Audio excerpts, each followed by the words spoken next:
E a receita de hoje é de um bolo simples de trigo. Bolo super fofinho e perfeito para você tomar com aquele café. 3 ovos, 2 xícaras de açúcar e 3 colheres de margarina. Misturar isso aqui, ó, até ficar homogêneo.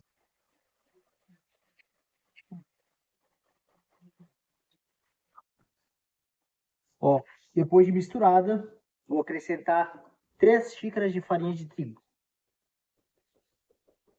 E 1 xícara e meia de leite. Eu vou misturar isso aqui novamente.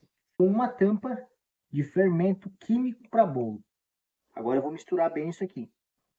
Agora eu vou levar ele para o forno para assar.